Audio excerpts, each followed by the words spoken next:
Bismillahirrahmanirrahim. Assalamualaikum warahmatullahi wabarakatuh. Para peserta didik semua, bagaimana kabarnya? Alhamdulillah, kita senantiasa bersyukur kepada Allah Subhanahu wa taala atas segala nikmat yang diberikan kepada kita semua. Salawat serta salam kita haturkan kepada Nabi kita Muhammad sallallahu alaihi wasallam. Para peserta didik semuanya, bagaimana hari ini? Semoga kalian sehat-sehat walafiat. Bagaimana sholatnya? Sudah sholat subuh semua? Insya Allah Ustadz yakin kalian sudah melaksanakan sholat subuh. Dan insya Allah nanti zuhur, asar, maghrib, dan isya senantiasa kalian laksanakan. Jadi seorang siswa harus rajin sholat. Karena sholat adalah tiang agama. Apabila sholatnya bagus, maka dia bisa masuk surga. Tetapi jika sholatnya tidak bagus, maka dia harus segera bertobat. Karena orang yang tidak sholat diancam dengan neraka jahanam. Para peserta didik semuanya, dan juga senantiasa kalian harus rajin membantu orang tua kalian.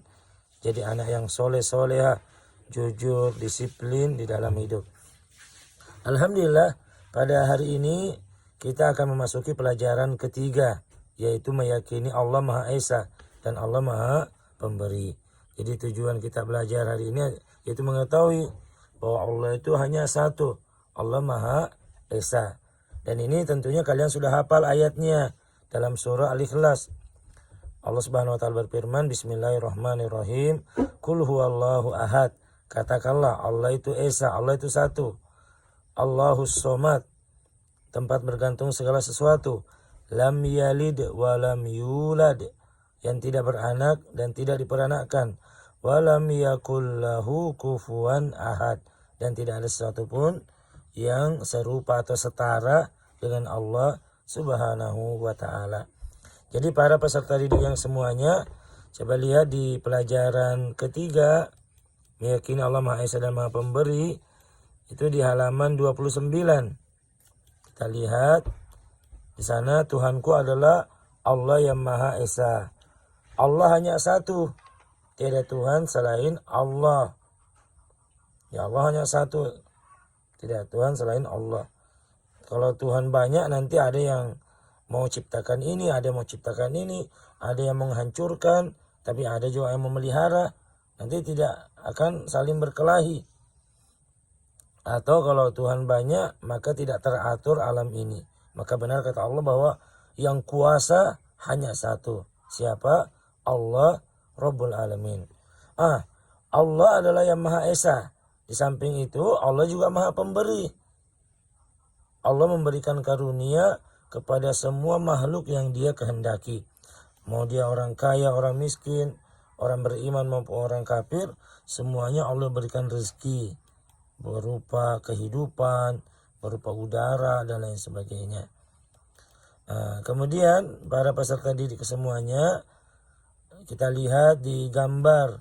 Coba lihat di gambar 3.1, ada seorang anak yang sedang berdoa kepada Allah Subhanahu wa taala habis sholat. Kemudian di gambar 3.2, seorang anak memberikan makanan kepada orang miskin, dia rajin bersedekah. Kemudian juga di gambar 3.3, seorang anak sedang bersujud kepada Allah Subhanahu wa taala.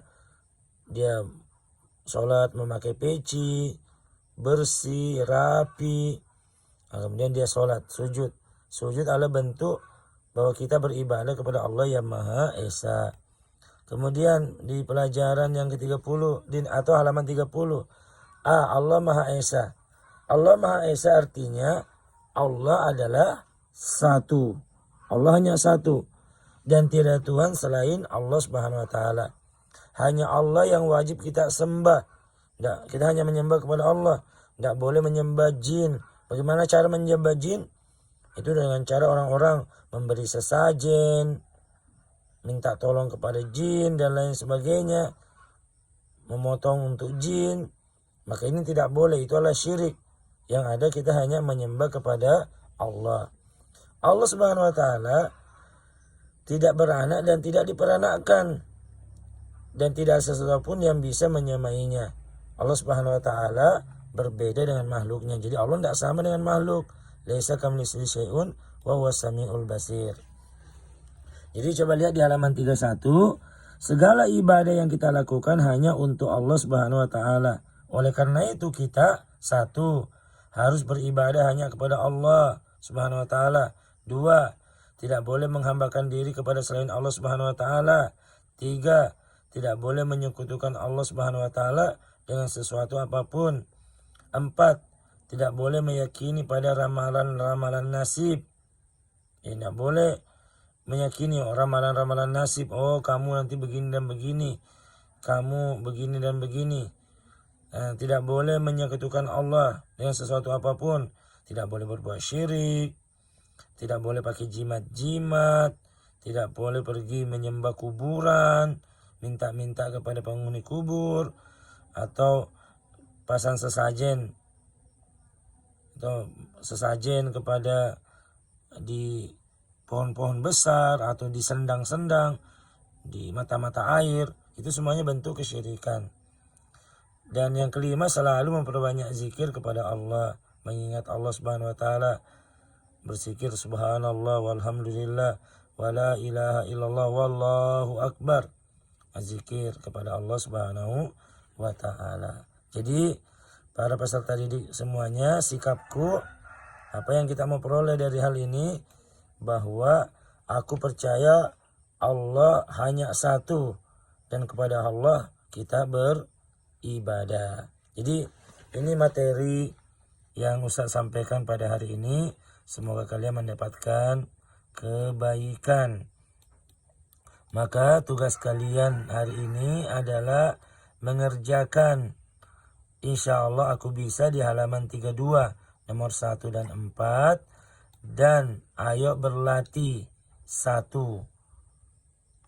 Nomor 1, 2, 3, dan 4. Nah, ini yang kalian kerjakan pada hari ini. Semoga Allah memberikan kebaikan kepada kalian. Wabillahi taufiq wal hidayah. Assalamualaikum warahmatullahi wabarakatuh.